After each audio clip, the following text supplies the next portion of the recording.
Hi, I'm Dave Epstein. Hard at work in the garden, Flower Carpet Rose Day. We're putting flower carpet roses in containers, and yes, you can grow roses in containers.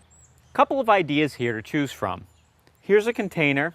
I could put one flower carpet rose in the container. Eventually, this will fill the entire container, and that's what you'd have. And that's one perfectly great choice to do with your flower carpet roses.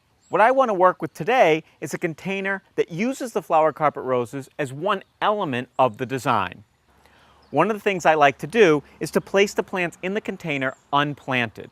What that allows me to do is pop them out, step back, and look at it. I get to see it from a different vantage point before it's complete. So for example, we have this great millet here. This is one of our plants that gives the container some height. I could pop that out and replace it with something like a Tropicana canna. Just a different look with this particular container. Since the flower carpet rose is the centerpiece of our container, let's talk about how to keep it alive for several years to come. You need a container that's 20 inches wide and 20 inches deep. That's important because the depth and the width will help to protect the roots throughout the winter. Speaking of winter, if you live in the coldest zones, let's be sure you get this inside if you can. A garage is an ideal place. The back of the garage, perhaps even covered with some burlap or a little bit of hay, will work great. If you can't move your container inside because it's too large, or you don't have a garage, using some hay around the container and a little bit of hay on top of the rose itself will help to protect it through the coldest months. Use a light container mix. Flower carpet roses will definitely benefit from a little bit of fertilizer.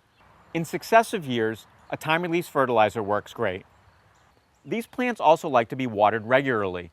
I like to say that in a container that's about 20 by 20, a gallon every other day seems to work pretty well. These guys benefit from being evenly moist throughout the growing season. It's very difficult for me to tell you exactly how much water your container will need, but 1 to 2 gallons every day or every other day seems to work pretty well. Be sure not to underwater, the plants won't perform as well, and don't have your soil waterlogged, you will drown the plant. You've got to remember to dig down a couple of inches, that's where the roots are. It's not enough just to spray the top of the plant with water, that's for sure. Early in the spring, before the new growth starts, cut back the plant about 2/3. We've done that with our other flower carpet roses here at Growing Wisdom. These guys are going to flower from roughly the middle of June all the way till you get a hard frost. That's pretty good for a plant that's going to come back year after year. Speaking of coming back, come back every week for all of our tips, hints, and helps at Growing Wisdom.